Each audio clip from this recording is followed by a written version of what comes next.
बांग्लादेश और पाकिस्तान की दोस्ती का रोज नया चैप्टर सामने आ रहा है। पूर्व पीएम खालिदा जिया ने ढाका में पाकिस्तानी राजदूत से मुलाकात की और बांग्लादेश में बदलते हालात के बीच इस मुलाकात के कई मायने निकाले जा रहे हैं। बांग्लादेश में मोहम्मद यूनुस और कट्टरपंथी पहले से ही हिंदुओं के खिलाफ हैं और ऐसे में खबर है कि पाकिस्तान अब बांग्लादेश के साथ मिलकर हिंदुओं पर बड़ा जुल्म करने वाला है।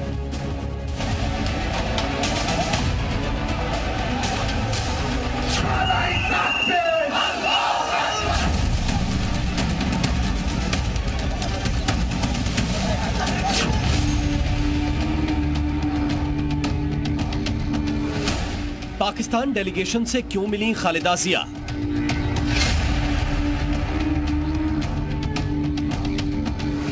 बांग्लादेश में पाकिस्तान की शह पर हिंदुओं पर हमले।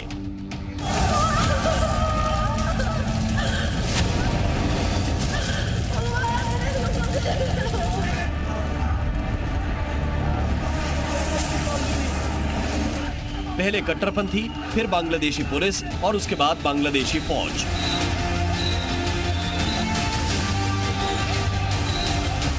हिंदुओं को निशाना बनाने के लिए मोहम्मद यूनुस की सरकार ने हर हथकंडा इस्तेमाल किया है। अब हथियारबंद मिलिशिया बनाने का प्लान बता रहा है। यूनुस का मकसद हिंदुओं को डराना है। बांग्लादेशी हिंदुओं पर जुल्म और ज्यादती की सबसे नई स्क्रिप्ट सामने आई है। उसकी डिटेल आपको बताएं, उससे पहले कट्टरपंथियों के जुल्म की इंतहा देखिए।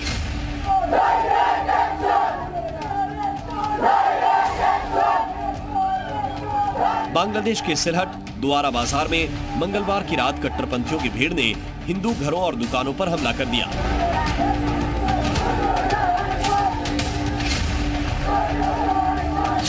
जमात के गुंडों ने हिंदुओं के घरों और दुकानों में तोड़फोड़ की, सामान लूटे और हिंदुओं को चुन चुन कर मारा। देर रात तक कट्टरपंथियों ने हिंदू इलाकों में तांडव मचाया, हिंदुओं को चेतावनी दी।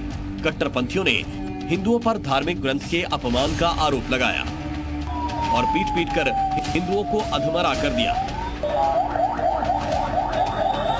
यानी अब कट्टरपंथी अपना पक्ष मजबूत और हिंदुओं पर हमले को जायज ठहराने के लिए झूठे नैरेटिव का सहारा ले रहे हैं, ताकि ये मैसेज दूर तक जाए कि हिंदुओं ने उनके धार्मिक ग्रंथ का अपमान किया है, जो कि सरासर झूठ है। क्योंकि द्वारा बाजार में ये वो जगह है जहां कई सालों से नमाज और पूजा दोनों ही आसपास होती रही है और सिलहट के हिंदू हमेशा से इस्लाम की धार्मिक गतिविधियों में खुलकर साथ देते रहे हैं।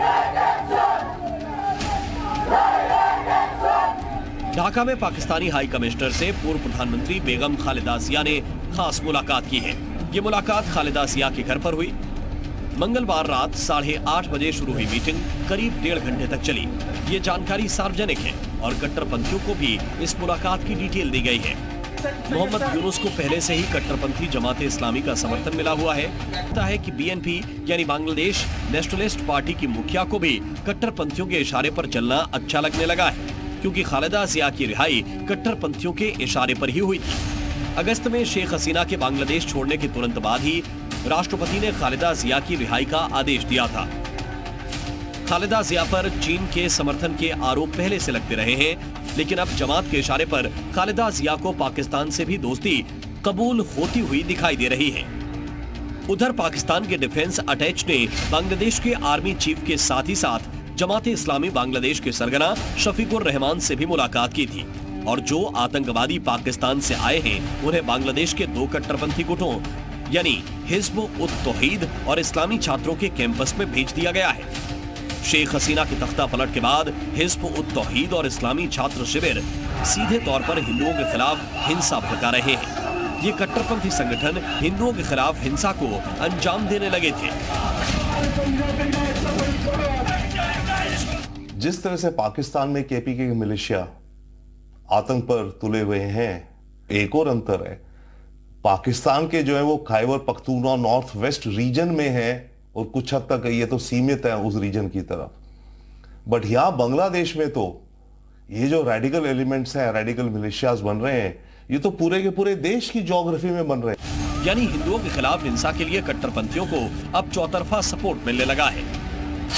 पहला जमात इस्लामी, जो कि राजनीतिक संगठन है और पाकिस्तान का पिट्ठू है। दूसरा जमात उल मुजाहिदीन बांग्लादेश, ये आतंकी संगठन है। तीसरा बांग्लादेश नेशनलिस्ट पार्टी जिसकी प्रमुख खालिदा जिया है और चौथा सपोर्ट डायरेक्ट मोहम्मद यूनुस की सरकार से मिल रहा है। दरअसल जमात इस्लामी बांग्लादेश सालों से पाकिस्तान परस्त गतिविधियों में शामिल रहा है। शेख हसीना के समय में भी जमात इस्लामी बांग्लादेश और पाकिस्तान के बीच बेहतर रिश्तों की हिमायत करता रहा है। इसी वजह से पाकिस्तानी फौजी अफसर और शफीकुर रहमान की मुलाकात के मायने समझ में आते हैं। ब्यूरो रिपोर्ट, जी मीडिया। और इसी